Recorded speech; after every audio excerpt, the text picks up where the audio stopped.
I've been hiking solo for about 6 years now. I'm comfortable enough in the wilderness that I no longer need to stick to the main trails, and that, ironically, is probably what led me straight into this situation. This all happened last October, deep within the Monongahela National Forest in West Virginia. I had driven up from Virginia for a long weekend, specifically planning to explore the more remote sections, the ones that rarely see foot traffic. The weather was perfect. I'd guess it was in the mid-50s, overcast, but thankfully dry. I was genuinely looking forward to some real, uninterrupted solitude. I was perhaps 4 hours into the hike when I reached what I can only describe as a gorge. It wasn't a massive canyon, of course, but it was deep enough, probably 30 or 40 feet down to a rocky bottom, with a small, gurgling creek running through it. Falling wouldn't guarantee death, but you'd absolutely break something serious. The walls themselves looked impossible to climb, riddled with loose shale and sharp overhangs. Bridging the gap was a massive fallen oak tree, wedged securely between both sides at a slight angle. It was remarkably thick, and its bark had been worn smooth not just by the weather, but clearly by other hikers who had used it as a makeshift bridge. I inspected it for a few anxious minutes, needing to be sure it was sturdy. It looked solid enough, so I committed. Taking my time, I forced myself to maintain absolute focus as I slowly edged my way across. I reached the other side safely. Back on solid ground, I felt a terrific adrenaline rush from the balancing act. But then I heard it, a rhythmic, heavy thunking sound coming from behind me. I spun around. There was a guy on the far side of the gorge, maybe 10 feet from where the log met the bank. He was older, definitely in his 50s, wearing a ratty camouflage jacket and old faded jeans.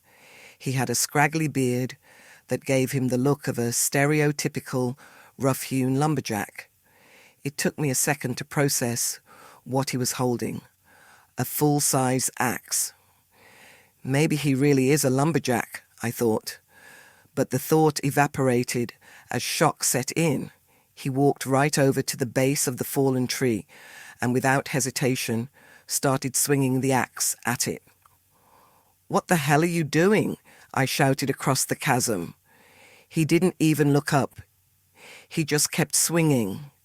To my horror, I watched one of his swings land deeper than the others, and the tree shuddered. I yelled louder, telling him to stop, screaming that I had just crossed the gorge on that very thing. A sickening realization dawned on me. He probably already knew that. He wasn't chopping wood. He was trying to strand me. He showed no sign of stopping. Desperate, I began yelling increasingly insulting, nonsensical things at him. Finally, I screamed that I needed to cross back to the other side. That's when he stopped. He finally looked up at me. "That's not my problem," he said. He delivered the line so casually, as if I'd simply asked him about the weather.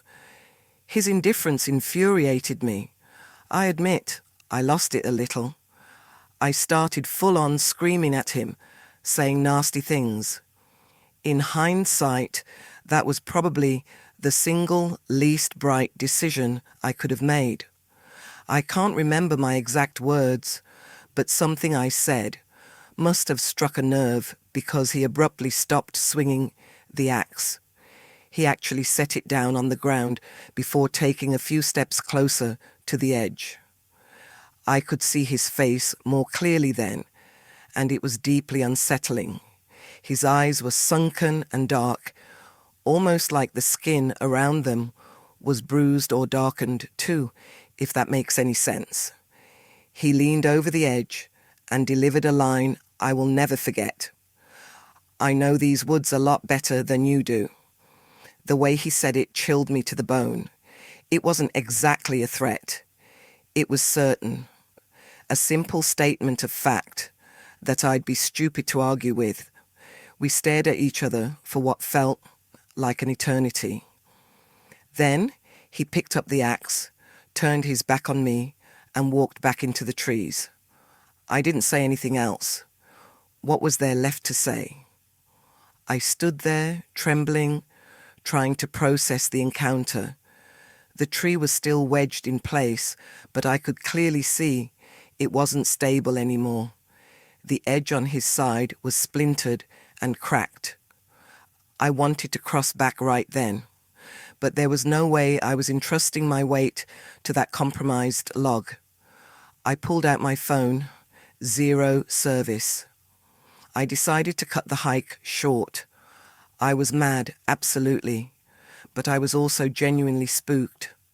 I think anyone in my position would have been. Something about that encounter felt wrong in a way I couldn't articulate. I started walking downstream, figuring I'd find a safer crossing, and that the creek would naturally lead me back toward the direction I'd originally come from. I was dead wrong. I walked for what must have been an hour, and the gorge only grew deeper, and I was pretty sure the gap was widening too. I kept thinking I'd find a spot where I could cross, but every turn revealed more impossible terrain. To make matters worse, the sun was beginning to drop. Panic started to set in. It was getting dark, and I was miles from my car, walking in the entirely opposite direction I needed to go. I started seriously considering whether I'd have to climb down into the gorge and back out. An insane proposition. Just then, I stumbled upon what looked like a campsite. It was sitting in a small clearing, featuring a fire pit that looked recently used. At first I was relieved. Maybe there's a fellow camper or hiker who can help me, I thought. But the longer I looked around, the more wrong it felt. I realized there were these carvings on the surrounding trees, not initials, but deep gouges and symbols I didn't recognize. There was also a collection of weird objects scattered around, rusted tools, pieces of cloth tied to branches, and what looked disturbingly like animal bones arranged in patterns. It was utterly freaky. As soon as I saw that stuff, I basically hightailed it out of there. I was perhaps twice as scared as I had been 2 minutes ago, which was saying something. And then, as if the situation couldn't possibly get any worse, I started hearing sounds behind me, stalking me, footsteps, or something like footsteps. Every time I spun around, though, everything went silent. I started thinking a predator was trailing me. I picked up my pace, hoping whatever it was would lose interest, but no. If anything, the sounds only got louder, and honestly, a little closer. What happened next is still the most terrifying thing I've ever experienced. As soon as I heard the next sound, I looked over my shoulder for what must have been the 20th time, and I caught a quick glimpse of someone ducking behind a tree. A person. I froze and scanned the woods, and I realized there wasn't just one. There was another figure further to the left. They had fanned out. I was being herded. I don't know what made me realize they'd given up on hiding, but suddenly I could hear them moving more openly. I saw what looked like a pipe or a club in one of their hands. That was it. I simply started running. I couldn't play dumb for much longer, and the exact thing I was dreading happened. They started chasing after me, clearly no longer concerned with being stealthy. I can't explain the sheer terror of that moment. I didn't even know what they wanted. I was lost in the middle of the woods, and the sun had almost set. I truly felt I was in a life or death situation, which is probably the only reason I was able to run so fast for so long. I ran faster than I knew I could, and definitely faster than I'd ever run before. Then, one of the people behind me started screaming. Not words, just primal, guttural screams, like a war cry. It was the stuff of nightmares, and I mean that. I kept running. The gorge was still on my left. Just when I felt myself slowing down out of sheer exhaustion, I saw another fallen tree.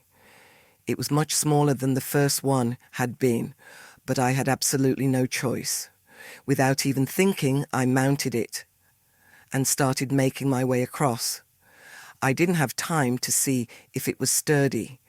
Thinking about it now, I was betting my entire life on that tree. I was so tense and so tired that I honestly thought I was going to slip and fall. But it held up, and I made it across. As soon as I landed, I spun around. There were actually 3 figures following me, and they all looked like carbon copies of that first guy who had stranded me. They were filthy, and one of them was, in fact, holding a pipe.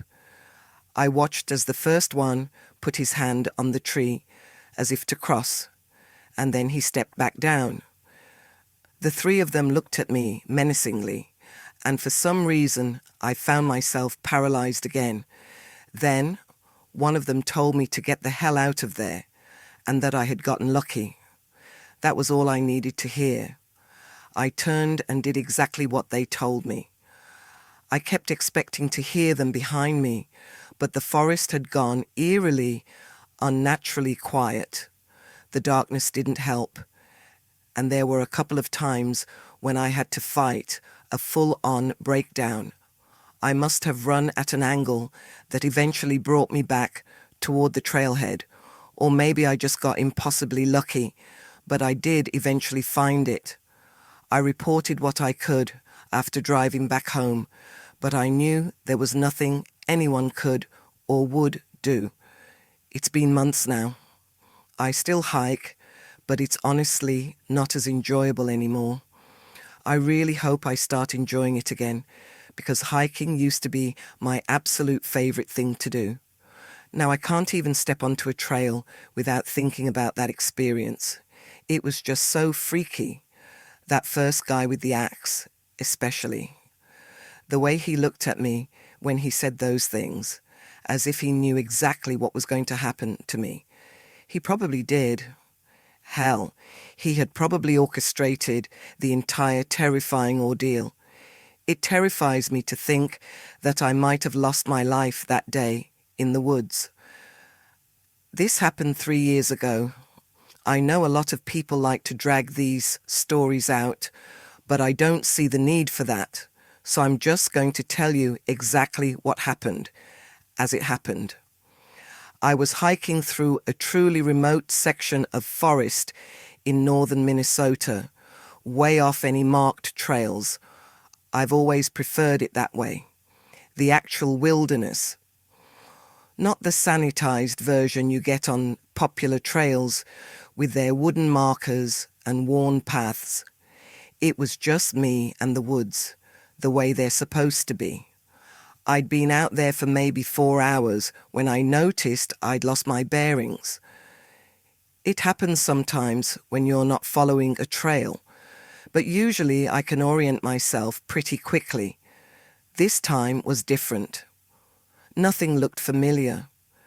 The sun was still high enough that I wasn't in immediate danger, but that sick, familiar feeling of being truly lost was already settling in my stomach. I tried to stay calm and kept walking, telling myself I'd spot something recognizable soon. But instead, I started picking up on a rustling sound behind me. The last thing you want to hear when you're in my position. The rustling wasn't constant. It came every 30 seconds or so, like something was deliberately matching my pace. I'd stop, and it would stop too. I'd start walking, and there it was again. I kept telling myself it was probably a deer, but I'd hiked enough times to know that deer don't follow people like that. I kept going, but at that point, I was pretty sure I was being stalked by something. And then, all at once, the rustling turned into movement all around me. It was the worst case scenario. By the time I realized what was happening, it was too late. I was surrounded on all sides by a pack of wolves. 6 or 7 of them, I'd guess. Some were snarling at me, while others just stared. But it was abundantly clear. To them, I was a meal. I wasn't going to go down without a fight. I pulled out my knife, even though I knew the odds were stacked against me. I remember thinking, this is it. This is actually how I'm going to die, alone in the woods because I was too stubborn to stick to the marked trails. I was trying to decide if I should make myself big or stay still or what, when every single wolf suddenly went rigid all at once. Not like they were reacting to each other, but rather all reacting to something else. Their ears shot up, and they all looked in the same direction, somewhere over my shoulder, and then they just scattered. They took off in a full-on sprint in the opposite direction from where they'd been looking, almost like they were the ones being hunted. That's when the fear truly started setting in. Until that point, it had just been a wicked adrenaline rush, which makes sense given the life and death scenario I thought I was in. But once I was alone again, I started getting the creeps. The first thing I noticed after the wolves bolted was that the woods were completely silent. No wind, no birds, no critters, nothing. It was like someone had flipped a switch. It was still light out, but things felt a little dimmer, sort of how your vision fades when you're lightheaded or right before you're about to pass out. But the worst part, by far, was the reason the wolves had run off in the first place. They had been terrified of something. That much was obvious. But whatever could have scared off an entire pack of wolves from a long distance away, I couldn't imagine. I needed to keep moving, but I felt utterly unsettled, even in the daylight. I kind of wanted to follow the wolves, but I was pretty certain I had been walking in the right direction to begin with.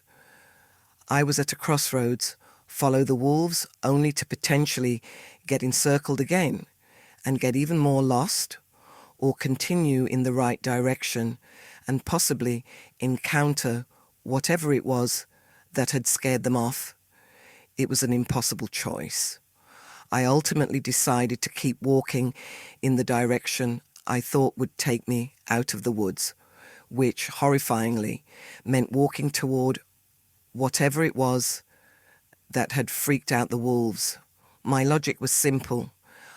I could waste an hour walking the way the wolves had come, only to turn around anyway and have to walk back in the dark. Or I could just bite my tongue and walk that way while I still had daylight. So that's what I did. Maybe 20 minutes later, I saw what looked like a clearing up ahead. For a second, I thought it might have been a campsite. I could see what looked like a fire ring, but as I got closer, I realized it was wrong. All wrong. There were symbols carved into the trees surrounding the clearing. Not initials or trail markers. These were intentional, deep cuts, forming patterns I didn't recognize. And it gets worse.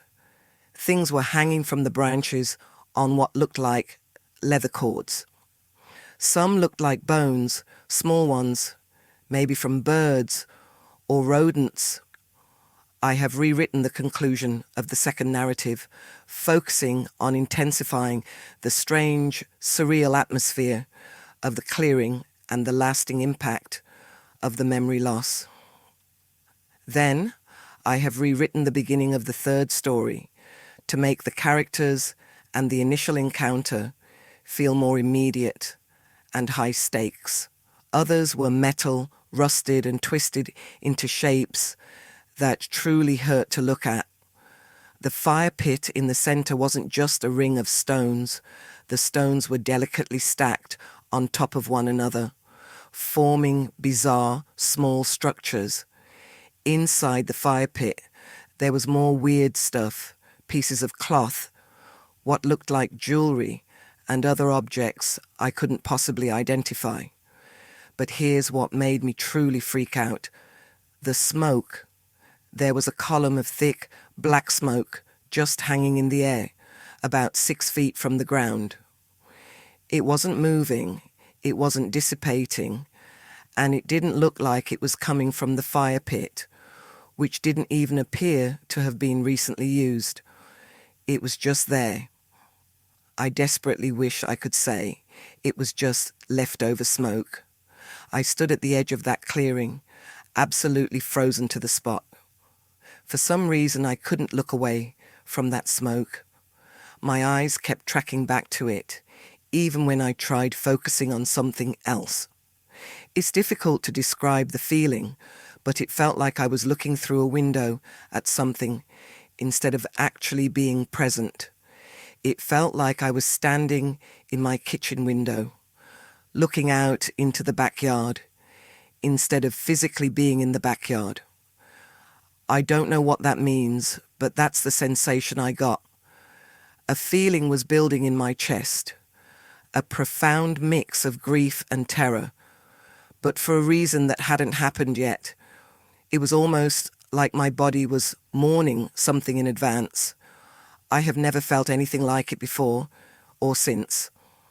I must have stood there for 5 full minutes, just staring at that impossibly still smoke.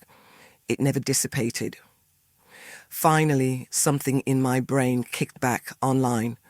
I worked up the strength to turn around and run. I didn't walk or jog. I literally sprinted. I was utterly overwhelmed with fear. I didn't know what I was running from, but my gut told me I needed to get out of those woods immediately. My memory gets foggy after that. I think it's because I was so scared my instincts took over. But a part of me believes the memory loss was somehow connected to whatever the hell was in the woods. The smoke, the thing that caused the smoke, or something else entirely. I simply don't know. The next thing I remember is it being dark out, meaning I must have been in those woods for another good hour or so. I was drenched in sweat and strangely freezing cold, but I was nearing the exit. I approached my car, got in, and drove off without another thought. And that was that. I never reported what I found. What would I even say? I couldn't find that clearing again if I tried. And that's even if I remembered things clearly, which I don't. This will forever be one of those experiences that simply has no explanation. When I told my dad what happened, he just said that everyone has that one experience sooner or later. Well, this is mine. The thing I still think about from time to time is not the wolves, the eerie campsite, or even that impossible smoke. It's the memory loss. From all the research I've done, genuinely scary moments get remembered better, not worse. I have no choice but to think that everything that happened that day was terribly connected. Back when I was younger, my friends and I loved to go camping. Once we got our licenses at 16, we were out almost every weekend, camping in new spots. Our parents didn't really care, as long as we were able to protect ourselves. For this reason, my dad let us borrow one of his guns, a Taurus G2C. This happened when we were 18, all seniors in high school. That February, my girlfriend Megan, my friend Colin, and his girlfriend Anne decided to drive to Arkansas and backpack the Ozarks to see some natural waterfalls. It was a 9-hour drive from where we lived, so we left early and made it there around 7 p.m. Since it was late and we were exhausted, we set up camp at one of the designated sites for the night. Megan and I shared a tent. Colin and Anne shared another. The gun was in my tent. Nothing happened on the first night. The next morning, we woke up, made breakfast, and drove to the start of the trail. Our plan was to hike to a waterfall and then find a remote place to set up camp afterwards. On the hike to the waterfall, Anne kept whispering that she saw someone standing still and staring at her. He had been following them, she insisted, but she hadn't seen him move. We all stopped to look, and we saw a man quickly run away into the dense woods.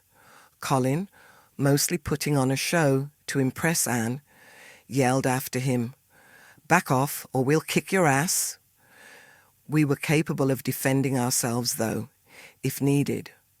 We continued the hike and didn't see him again. We eventually made it to the waterfall, where we had lunch and took pictures.